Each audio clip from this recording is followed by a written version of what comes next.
Can relationships work after someone cheats? I'm Jay, EscobarJ.com, and today's subtopic is going to be fear. Now, I've done two other videos on this topic, on the whole cheating topic. And if you haven't watched the first two videos, I talked about trust and then I talked about anxiety. So I'm going to post links to those videos in the description. Make sure you check those out first before you watch this one. But today, if you have watched those first two, I'm going to address the concept of fear in a relationship, especially after somebody cheats. So there's a few different fears that most people feel when they experience infidelity in a relationship and stay in the relationship. And there's four fears I'm going to go over with you today that are pretty common ones that you'll see. There might be a few more, but I just wanted to cover the four main ones.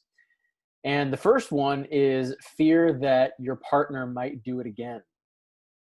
And so if you continue with the relationship that your partner destroyed because of infidelity, you're really only asking for more pain, insecurity, and fear into your life. It's what you're attracting. You allow people to treat you the way you tolerate their behavior. So if you don't allow people to jerk you around, if you don't allow people to do those kinds of things to you, like cheat on you and expect you to just roll over and fix the relationship, right? Then you're only asking for them to do it again. Now, if you stand up for yourself and you show some self-respect, you won't allow people to mistreat you. What you do instead is you just move on. You say that it's their loss. I'm a high value person, and somebody else is going to see that really, really soon.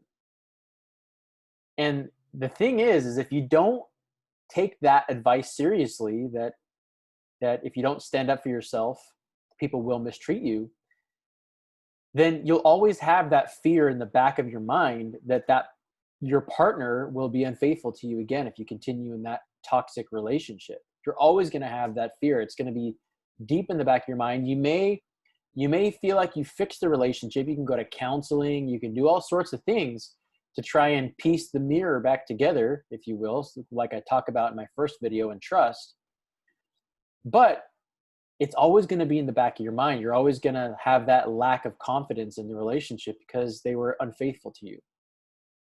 Now, the second fear is fear of not finding somebody else. You may feel like if you leave your partner for cheating that you won't find anybody else, or that your current partner is the best that you'll ever get, and it can't get any better. So you might as well stay with them and try and make it work, right?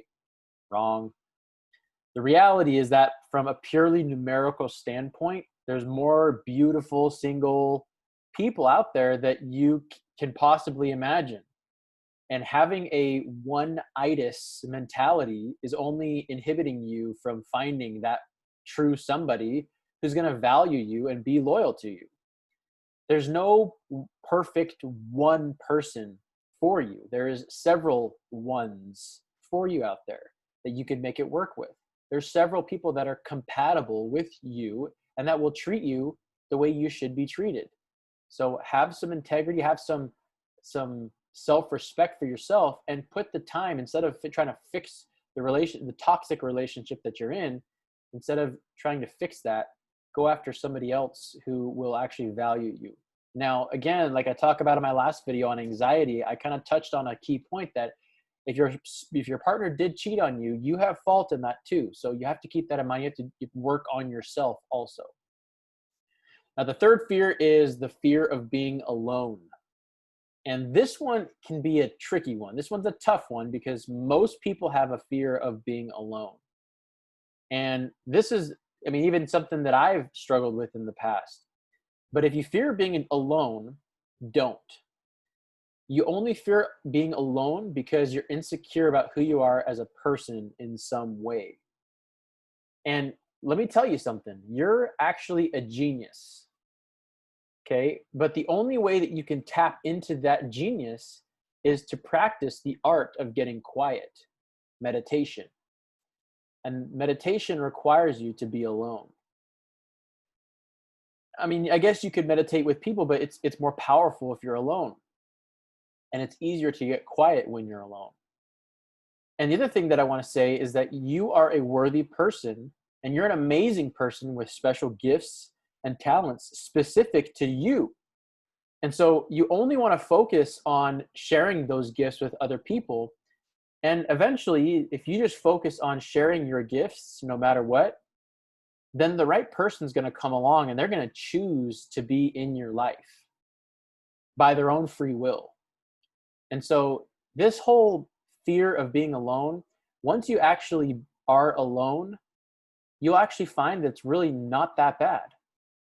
Yeah, you'd like to have a partner. Yeah, you'd like to have a companion or several. I don't know. Maybe that's what you want.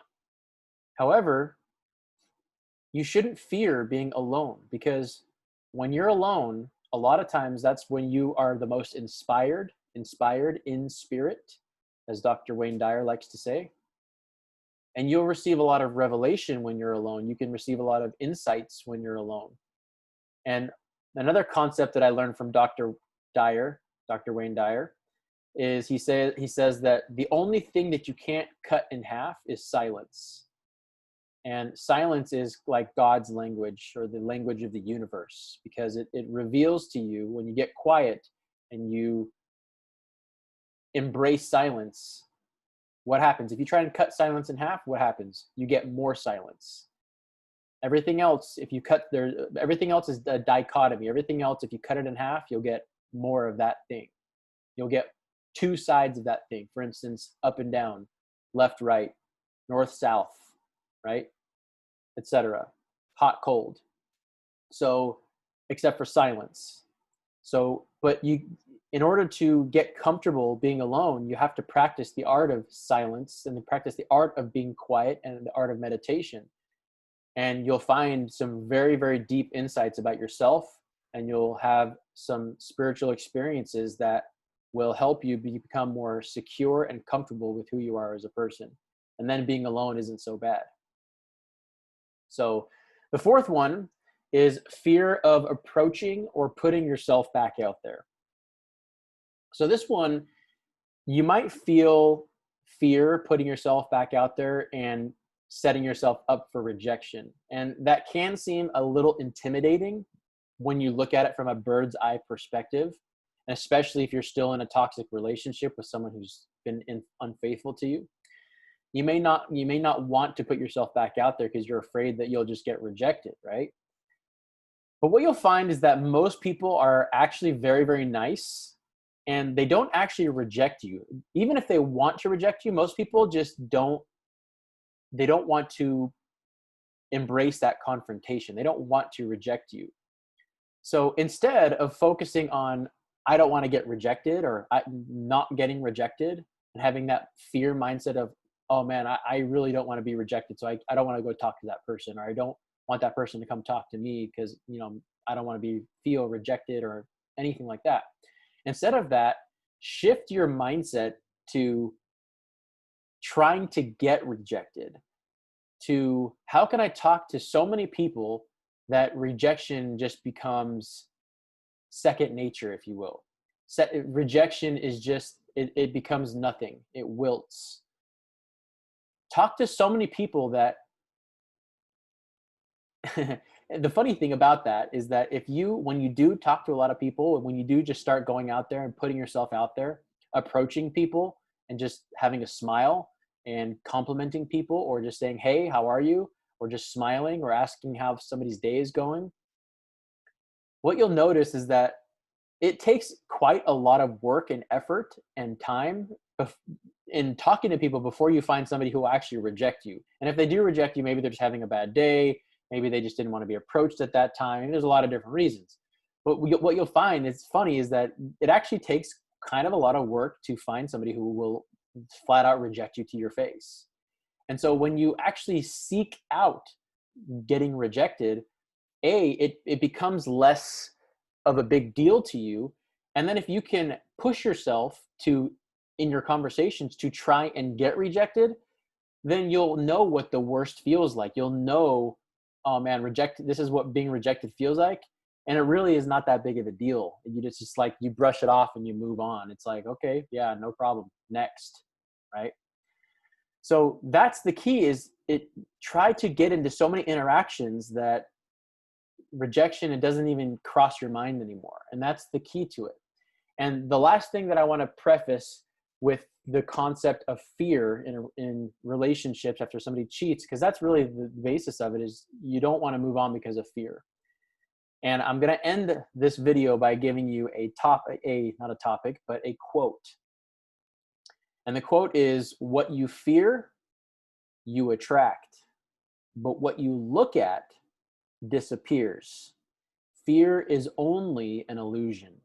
And that was said by Corey Wayne.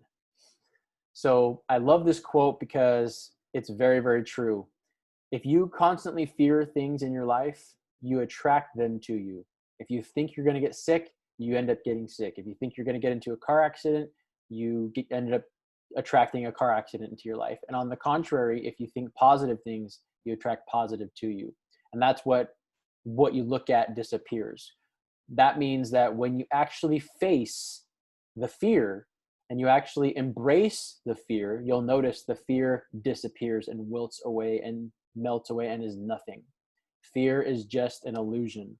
That's why I put this background up, because it was my best illusion background that I had. So if you enjoyed this video, give me a thumbs up, subscribe to the channel, hit the little bell icon so you don't miss any time I release a new video. Now, if you're struggling with this topic, if you're in a toxic relationship, or if you're just struggling with this area in general, and you'd like to get my help, the quickest way is to book a coaching session on my website, escobarj.com. You can also email me there with your story, or just comment down below. Maybe if you have a story, if you've been cheated on before, if you've cheated on somebody, tell me your story. You can also email me on my website as well. You can email your story there too. At the very least, do me a favor and share this with any of your friends and family on any social media platform. My purpose is to help as many people as I can self-actualize and improve their lives in any way possible, especially with relationships, and help people stand up for themselves. That being said, I hope you're always learning, always growing, and always pushing forward. I'll see you in the next one.